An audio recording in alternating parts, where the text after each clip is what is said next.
안녕하세요. 커피 한입 건축한입 오늘도 시작합니다. 오늘은 커피 대신에 대만 아리산 우롱차 한 잔을 하려고 가져왔어요. 그래서 오늘 할 이야기는 아침에 생각해 보니까 아파트 평면이 좋을 것 같아요. 여러분들 아마 아파트 평면에 대해서는 워낙 많은 사람이 떠들고 했지만 저도 한번 그동안에 생각했던 것이 있어서 이야기를 해볼까 합니다.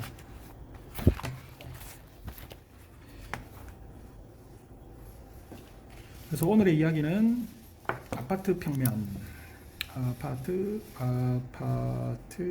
평면. 그냥 모든 평면을 다 이야기할 수는 없고, 뭐 모두들 사실은 많이 찾는 5984인데 5984 평면의 사실은 똑같죠. 59나 84나. 왜냐하면은 5984 평면이 사실 아파트란 게 4베이냐 3베이냐의 문제에서 이제 3베이는 거의 없어졌으니까 사실 3베이가 저는 좋다고 생각하지만 일단은 4베이로 얘기를 할게요. 5984 아파트 평면이란 것은 사실 되게 단순하죠. 그냥 예를 들어 이렇게 생각하시면 됩니다. 4베이에서 3베이는 이렇게 진화한 거죠. 그죠? 설마 4베이, 3베이가 뭔지를 모르시는 분은 없겠죠. 그죠? 지금 이렇게 그리는 게 이제 이렇게 한 베이를 얘기하는 거고, 이게 4개면 4베이고 3개면 3베이인데 그냥 쉽게 아파트 평면이 이렇다고 생각하시면 됩니다. 그래서 어딘가 한쪽으로 들어가서 뭐 이렇게 들어가든 이렇게 들어가든 이렇게 들어가든 들어가서 복도가 있고, 이게 만약에 이제 남쪽이고 북쪽이면은 이거는 거실이 될 거고, 여기가 K가 되고, 그죠? DK가 되죠. 그리고는 이제 이게 이렇게가 이제 방이잖아요. 마스터 베드고, 이쪽 베드고, 여기 주로 이제 하는 게 드레싱과 화장실이 이제 합쳐져서 이제 이렇게 짜여지는 거죠. 보통 뭐 다 이렇잖아요. 방이 조금 줄어들어서 여기 뭐 다용도실이 되든가 뭐 이렇게 될지 몰라도. 그리고 4베이에서는 이게 이제 방방 거실 안방 예를 들어 이렇게 들어간다고 치면은 여기 이제 드레싱이 들어가고 화장실이 들어가고 그렇죠. 뭐 이게 뭐 별거 있나요? 아파트란 게 여기 이제 부엌이 있으면은 이제 여기서 좀 크게 들어가죠. 뭐 반쯤 따가지고, 그죠? 이렇게 들어가면서 방이 하나, 둘, 세 개, 그리고는 뭐 이쯤 이제 없어지는 거죠. 그래서 들어가자마자 뭐 예를 들어서 여기 화장실이 뭐 어떻게 붙던가 해서 이제 이게 뭐 화장실이 지금 이제 다이어그램이니까 정확한 위치하고는 관계가 없습니다. 뭐 이렇게 되는 거죠. 그리고 이제 이게 59와 84의 차이는 사실 59는 이런 내리백 라인들이 좀 맞아요. 그죠? 왜냐면 워낙 이 라인들을 타이트하게, 이 간격을 타이트하게 잡아가기 때문에 좁게 가져가니까 웬만하면 맞습니다. 그죠? 살짝 뭐 다를 수는 있어도. 근데 이제 이게 84인데 4베이라고 해서 뭐 다른 평면이 되는 건 아니죠. 84가 되면 이제 예를 들어서 뭐 이 라인 맞는 것이 이제 이게 이렇게 된다든가. 그죠? 뭐 큰 차이가 없어요, 사실. 뭐 여기서 이제 한 번에 갔던 것이 이제 이렇게 가다가 뭐 이렇게 가든가 이렇게 가든가 그 다음은 이제 뭐 사실 똑같죠. 그래서 59와 84의 차이는 사실은 뭐 큰 틀에서 변하지 않는 거기 때문에 요 폭, 뭐 거실폭, 방들의 폭들이 30cm 혹은 60cm씩 조금씩 커진다는 거, 부엌을 쓸데없이 키울 수는 없으니까 이제 다용도실이 이쪽에 있는 다용도실이 커지겠죠. 네, 뭐 드레스룸이 커지든가 뭐 그런 식으로 되는 거죠. 그래서 오늘 제가 얘기하고 싶은 것은 뭐 이런 거는 이 정도로 마치고, 제가 이야기하고 싶은 것은 무엇을 실거주자를 위한 것입니다. 참 실거주자를 위한, 부동산 가치를 목적으로 투자를 하신 분들은 이런 평면에 관심 없습니다. 입지 뭐 얼마나 값이 오르느냐에 중요한지 이 지금 실제 거주 환경에 대해서는 관심이 없으시니까 다들 저는 그분들을 위한 게 아니고 실제로 내가 살아야 할 그런 분들을 위해서 아파트 방문을 하시거나 고르실 때 눈여겨보셨으면 하는 몇 가지를 얘기해 보겠습니다. 첫 번째는 현관의 크기입니다. 현관의 크기. 두 번째는 복도에 대한 이야기를 할 거고요. 복도의 어떤 효율. 세 번째는 무엇을 얘기할까요? 부엌으로 넘어갈까요? 부엌. 네 번째는 거실? 거실에 대해서 제가 뭐 특별하게 얘기할 것이 있나? 거실 뭐 짧게 얘기는 하죠. 다섯 번째 이제 방인데 주로 작은 방보다는 이제 안방 혹은 큰 방이죠. 큰 방에 대한 이야기. 여섯 번째로 빠질 수 없는 것이 이제 층간 소음에 관한, 진동에 관한 전반적인 얘기를 하면서 마무리를 짓는 걸로 해보죠. 이 한 장에 다 그릴 수 있을지 모르겠지만, 첫 번째로 현관의 크기입니다. 그래서 이 현관의 크기는 왜 중요하냐, 이거 짧게 얘기하고 넘어가죠. 유모차를 생각을 할 수밖에 없어요. 유모차. 다른 가족 구성이 있다면은 큰 의미는 없지만, 유모차를 가지고 있는 세대에게는, 가족에게는 현관의 크기가 무척 중요합니다. 현관을 900대 900 뭐 이렇게 최소한으로 만들어 놓으면 한번 생각해 보시죠. 유모차 폭이 제가 생각할 때 한 600은 나올 거예요. 600이 넘을 거예요. 그러면은 이게 만약에 900이라면은 600은 3분의 2니까, 그죠? 이 정도를 차지합니다. 900이면 정사각형이니까 이렇게 했다, 그죠? 그러면은 여기에 이제 들어가고 나면 30cm가 남는 거죠, 폭이. 유모차를 접어서 뭐 두 가지 시나리오가 있죠. 애를 이미 끌어안고 유모차를 엘리베이터 앞에 팽개쳤다, 그런 경우도 많죠. 제가 그런 쪽으로 연구를 많이 해봐서. 그리고 몸만 애를 안고 혹은 뭐 걸어서 올라왔다, 아무 문제 없습니다. 근데 밖에 1층에 그런 공간이 없어요. 가지고 올라와야 됩니다. 그러면은 그것을 애를 문 앞에서 꺼내던가, 그래서 바깥에 던져 놓던가, 아니면은 집에 가져와야죠. 빌라 같은 경우나 작은 아파트에는 복도 공간이 없습니다. 그러면은 가지고 들어왔어요. 애 여기에 세우고 애를 꺼냅니다, 예를 들어. 그리고는 그게 엄마든 아빠든 애를 꺼내서 데리고 들어가죠. 남은 사람이 뒤따라 들어오면서 얘를 접어서 거실 반대편에 있는 발코니에 집어넣어야 되겠죠. 이런 경우가 있죠. 비 왔을 때 물 묻은 것을 거실을 지나서 옮겨야 됩니다. 싫죠. 그래서 잘 안 됩니다. 그래서 남아있는 경우가 많아요. 혹은 접는 것도 접으면 되지 않냐. 접는 거 쉽지 않죠. 장난감, 온갖 뭐 가방이나 짐 같은 것들이 걸려 있거나 하기 때문에 커버 같은 것들도 있고, 그것을 다 분리해서 접는다는 거 쉽지 않습니다. 그래서 놔두면은 어떻게 되느냐, 그 다음날 아침에 출근하는 사람이 짜증을 내죠. 이거 안 집어놨냐고. 그래서 부부싸움 생기는 경우 되게 많이 봤습니다. 게시판 같은, 카페 게시판 같은 데나. 그러면은 이 폭이 좀 뭐 예를 들어서 30cm가 더 있어서 60cm만 돼도, 그죠? 이게 전체가 1200만 되어도 한 사람이 지나갈 수가 있죠. 그래서 세워놔도 괜찮은. 그래서 현관의 크기가 이런 면에서 대단히 중요하다. 복도의 효율에 대해서 한번 얘기를 해볼게요.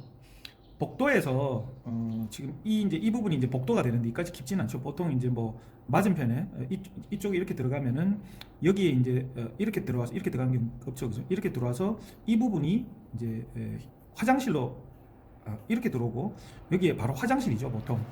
그리고 화장실이고 이제 이렇게가 다 복도인 경우가 많습니다.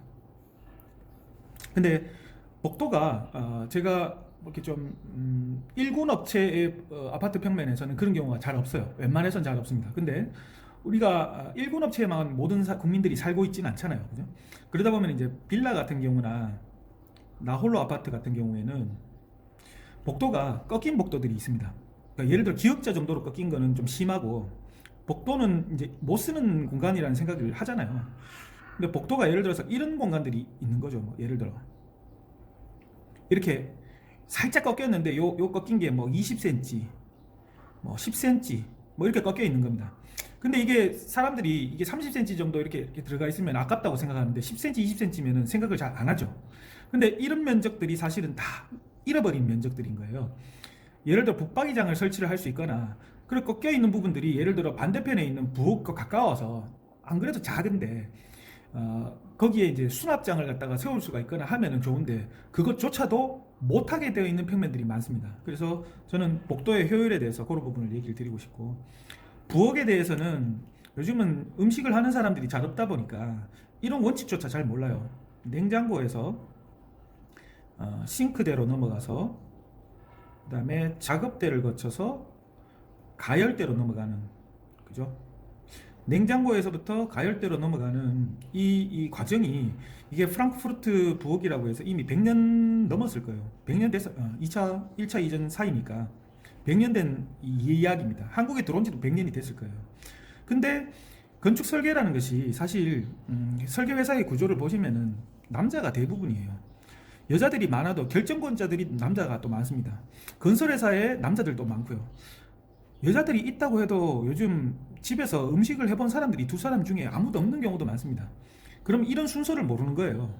그래서 제가 어느 아파트를 갔더니 이게 예를 들어 가열대 앞 옆에 냉장고가 있는 거죠. 그러면 냉장고에서 물건 꺼내서 이렇게 돌아가야 되는 거예요. 계속 왔다 갔다 해야 되는 거죠. 그래서 이런 기본조차 지키지 못하는 경우도 많고, 부엌의 레이아웃이 너무 좁다. 어쩔 수 없습니다. 그거는 뭐 정말 기본조차도 안 되는 부엌들이 있긴 한데, 요 네 가지를 생각을 했을 때 아무리 작은 냉장고를 집어넣어도 혹은 반대쪽에 있어도 부엌의 전체 길이가 얘는 만족해 줘야 되겠죠. 2구든 2구를 옆으로 넣든 2구를 세로로 넣든 간에 어쨌든 싱크대 볼과 작업대와 그다음에 뭐 2구를 이렇게 넣든 간에, 이거 인덕션이 돼서 이렇게 넣든 간에 이 최소 폭은 나와줘야 되는데 이게 너무 좁은 것이 많아요. 그리고 또 하나, 이거 심각 같은데, 상부장 하부장이 이렇게 있으면 단면입니다. 사람이 이렇게 서서 뭔가 조리를 하거나 설거지를 할 거 아니에요. 등을 여기 붙여놓은 데들 정말 많더라고요. 등이 여기 있으면 어떻게 되겠어요? 그림자 다 지겠죠, 작업하는 동안에. 여기 LED 있지 않느냐? LED 없는 곳 많습니다. 일군 업체 아닌 경우에는 LED조차도 없는 경우가 많아요. 그래서 이런 부엌의 레이아웃 상부도 신경을 써서 보시라. 거실에 대해서는 제가 뭘 얘기할 수 있을까요? 들어왔는데, 한국의 거실은 따로 한번 제가 책을 만들고 싶을 정도로 쓰려고 준비를 좀 해놨는데, 할 얘기가 좀 많죠, 사실은. 들어와서 사적인 공간이, 이게 거실이 어떻게 설명을 해야 될지 모르겠지만, 들어오자마자 보이는 것이 보통 TV죠. 여기 이제 전체 인터폰 같은 것들 뭐 이런 것들이 여기 붙어 있고, 소파가 이렇게, 그죠? 그게 뭐 2인 소파든 3인 소파든 이렇게 있을 거고, 이쪽에서 들어왔을 때 요즘은 TV를 보는 사람들이 잘 없으니까, 나이 드신 부모님이 계신 경우는 몰라도 잘 없으니까 각자 방에서 다 보고 있으니까 사실 이 공간은 빈 공간이죠. 아무도 쓰지 않는. 그리고 가족들이 뭔가를 하고 있더라도 누군가가 오게 되면은 각자 방으로 흩어져야 됩니다. 그래서 이 거실이, 아파트 거실이라는 공간은 사실 뭐 이 정도는 하죠. 이 얘기를 여기 하려고 시작했던 건 아니니까. 그래서 거실은 다르게 쓸 어떤 용기가 필요하다. TV를 굳이 안 보고 각자 패드를 보는 상황에서는 이 거실의 크기가 얼마나 중요한지 한번 생각을 해보세요. 그래서 뭐 그 정도로 하고, 다음에 한번 거실에 대해서는 따로 한번 다루었으면 좋겠습니다. 방과 안방의 문제. 이 두 방에 대해서는 제가 할 말이 없고, 딱히 단지 이제 아파트 평면을 보실 때 문의 위치와 방문의 위치, 그리고 침대를 어디에 붙일지를 생각을 하세요. 아파트 평면에 침대 배치 점선으로 표시하는 거 의무화해야 합니다. 이런 방들은 큰 의미가 없어요, 그죠? 어디든 어떻게든 자면 되니까. 뭐 보통은 뭐 이렇게 붙이잖아요. 책상이 붙던가, 이쪽에 책상이 붙어서 여기 이쪽으로 나가서 발코니 쪽으로 나가게끔 하는. 근데 안방은 심각하죠. 안방에 같은 경우에 예를 들어서 풍수에서 얘기하는 것도 있고, 이제 예를 들어 이렇게, 이제 이게 거실인데 여기에 이렇게 들어가는 문들이 있는데, 이거 정말 최악입니다. 거실에서 식구들이 아무리 그래도 프라이버시가 있어야죠. 문이 이쪽으로 해서 이렇게 달려야지 오가는 것이 이제 보이지 않죠. 그리고 이쪽에 문이 이렇게 들어가 있으면은 이 면을 쓸 수가 없어요. 스피커를 넣을 수도 없고, TV도 한쪽으로 몰아야 되고, 대칭으로 안 나오고, 정말 엉망인 겁니다. 어쨌든 들어왔어요. 들어와서 침대에 사람이 보이는 거 아닙니다, 원래. 그러면은 이쪽에 침대가 어떻게든 붙어야 되겠죠. 그렇죠? 머리가 이쪽으로 가게끔.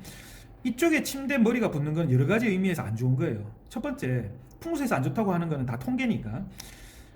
창 쪽에 침대 머리가 붙는 것은, 창 이쪽은 외벽은 진동이 있기 때문에 바람, 지하철, 철도, 차량, 소음, 진동이 있기 때문에 아래 윗집에서 전달되는, 머리를 이렇게 두고 있으면, 그리고 한기가 들어오게 돼 있죠. 아무래도 이쪽은 온도 차이가 있습니다.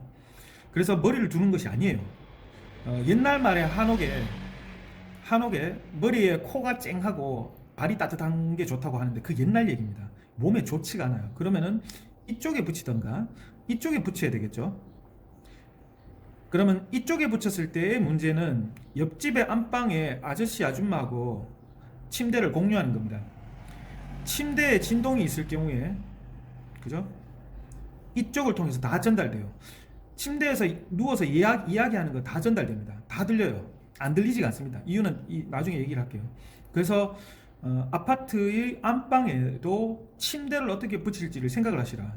정말 생각 없는 사람들, 실무진들이, 설계회사 실무진들이 아파트 평면 안방 그릴 때 이렇게 그립니다. 애들 맡겨놓으니까 이렇게 그리더라고요. 이게 뭐가 이상하냐? 그러면 이쪽 사람이 먼저 누우면은 안쪽은 이렇게 올라가거나 이게 기어 올라가야 되죠. 이게 말이 되나요? 제가 그랬어요. 애들한테 신축인데 너 이렇게 설계할 거냐? 자기들이 그렇게 산대요. 이렇게 사는 거는 어쩔 수 없어서 국려지책으로 사는 거지 이게 정상은 아니에요. 설계하는 사람이 이렇게 설계하는 건축사 사무소 있으면은 그러셔야 됩니다. 옆에 띄우셔야 돼요. 60cm든 30cm든.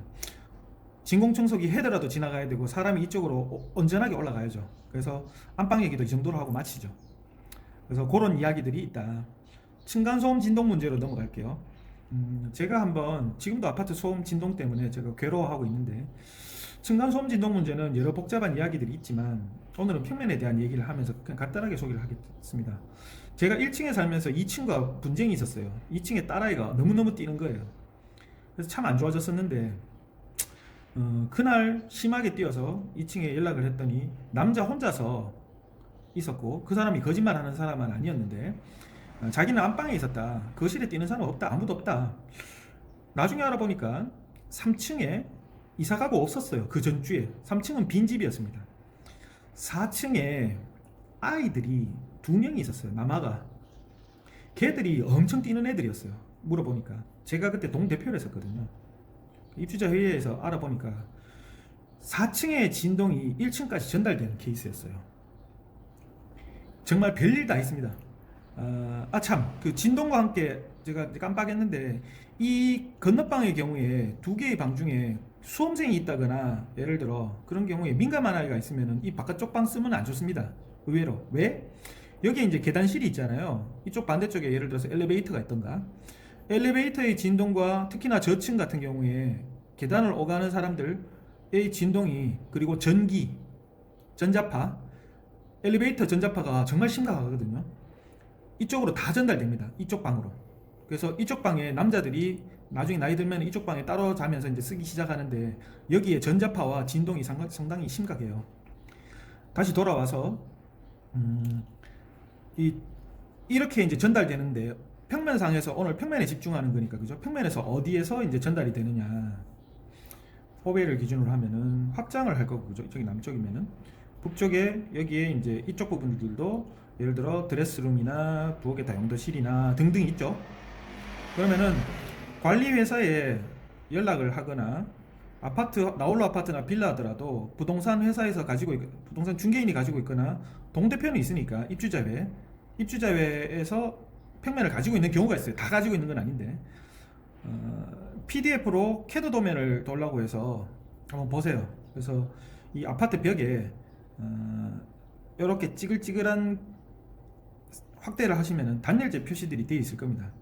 이제 이게 아파트 전체의 외벽이라면은 이쪽에 다 돌아갔을 거고요. 이쪽에 돌아가고 이게 다 돌아가야 되는데 단열은 단열 제로도 가능하지만 유리창으로도 가능합니다. 유리창도 단열재라고 생각하거든요. 그러면 어디에 빠지냐 보통 빠지는 부분이 이제 예를 들어서 뭐 이렇게 튀어나온 벽이 있어서 이제 안방과 발코니 이렇게 구분이 되어 있어요. 그러면은 이제 여기에 유리창이 안쪽 유리창과 바깥 유리창의 성능이 이게 합쳐져서 이게 단열이 전체 성능이 나와야 되는데 그렇지 못하고 이쪽으로 해서 이렇게 전달되는 경우가 있어요. 그래서 튀어나온 벽들의 단열이 제대로 안 된 경우 그리고 발코니나 이렇게 반듯하지 않고 이렇게 뭐 이렇게 요철이 있는 아파트들도 많죠. 저희 집도 그런데 이런 부분들 자세히 보시면은 단열이 안 돼 있어요. 그리고 바닥이 유난히 드레싱룸이 찹다. 바닥 단열 안 된 경우 많습니다. 드레싱룸이나 그리고 확장된 평면들의 바닥 상부 단열 옛날 아파트인 경우도 심하죠. 안 돼 있죠. 단열재가 단열도 하지만 소음의 전달을 차단하는 역할도 하거든요. 방음제 역할도 하거든요. 어느 정도. 그래서 이런 드레스룸이나 확장된 부분을 통해서 아파트의 소음 진동이 전달이 되는 겁니다. 그리고 마지막으로 제가 화장실 얘기를 여기 빠뜨렸는데 층간소음에 같이 얘기를 하려고 하거든요. 어떤 얘기를 하고 싶냐면은 화장실의 위치를 2개 보통 있잖아요. 화장실이 2개 있는 화장실에 특히 좌변기의 위치를 자세히 보세요. 예를 들어서 가장 이제 쉬고 싶은 안방에 옆에 이제 화장실이 있단 말이에요. 들어가서 이제 드레스룸이 있고 화장실이 이렇게 있는데 화장실이 제가 좀 색깔을 좀 더 진하게 그릴까요? 크게. 화장실이 있으면은 좌변기가 있고 이제 이렇게 들어갈 거 아니에요? 그러면은 이제 남자가 서서 쏴를 하죠. 타격감이 좋습니다. 그러면은 이게 이제 단면상에서 모든 걸 다 그리진 않을 거예요. 제가 이제 이렇게 변기가 이렇게 있는데 여기에 이제 타격감이 있겠죠. 타격이 있겠죠. 그러면은 이 소리가 이 방향 그대로입니다. 이렇게 전달돼요. 이 방향으로 이 소리가 이렇게도 전달이 되겠지만 가장 큰 것은 가장 큰 소리는 이 방향 그대로입니다. 그러면 이 방향에 뭐가 있느냐? 보통 아이러니하게도 웃기게도 이건 아이러니도 아니죠. 웃기게도 보통 주방이 있습니다. 주방에 식탁이 있어요. 무슨 말이냐면 밥 먹고 있는데 윗집 아저씨 소변 보는 소리가 들리는 거예요. 밥을 먹고 있는데 우아하게 막 이렇게. 예? 혹은 자려고 누웠는데 지금 여기 이제 안방 그려놨으니까 여기다 그릴게요. 이렇게 복도가 있고 예를 들어 여기에 이제 화장실이 이렇게 붙었고 안쪽에 이제 드레스룸이 있는 이런 구조들이 보통이잖아요, 그죠? 나 누웠는데 여기 들어가 보시면은 좌변기 이렇게 붙어 있는 경우 있죠. 아저씨 이쪽 보고 타격을 하는 거예요. 자는데 위에 전리선 문제가 있는 영감님이나 쫄쫄쫄쫄 소리가 계속 들리는 거죠. 심한 경우는 제가 이런 경우도 봤습니다. 전체 수직 배관이 어떻게 이런데 이제 드레스룸과 화장실 사이에 넣지 않고 이 수직 배관을 안방 쪽에 이 모퉁이에 어딘가에 이렇게 드러나 있더라고요. 이렇게 해서 배관을 매립한 것을 제가 봤어요. 서울역 쪽에 충정로 쪽이었는데 그러면 어떻게 되겠어요? 여기에 물 내려가는 소리가 소변 보는 소리도 들리는데 물 내려가는 소리, 샤워하는 소리, 온갖 소리도 여기 다 내려가면서 들리겠죠. 그래서 층간소음 진동은 비단 아이들이 그냥 거실에서 뛴다 정도가 아니고 이런 다양한 면을 통해서 생각을 해야 됩니다. 그래서 아파트 평면이란 것이 우리가 80년대 이후로 발전한 게 하나도 없어요. 우리가 되게 건축 기술이 후지입니다. 평면이 뭔가 발전했다고 얘기하는 거는 그거는 정말 헛소리인 게 요거 약간 이쪽으로 움직였고 3개가 4개가 됐고 하는 얘기지. 한번 보세요. 나중에 삼척과 제주 서귀포의 평면이 같은지 다른지. 날씨가 얼마나 다른데 평면이 똑같다는 게 말이 되나요? 그죠? 오늘 이 정도로 할게요. 네, 이상입니다.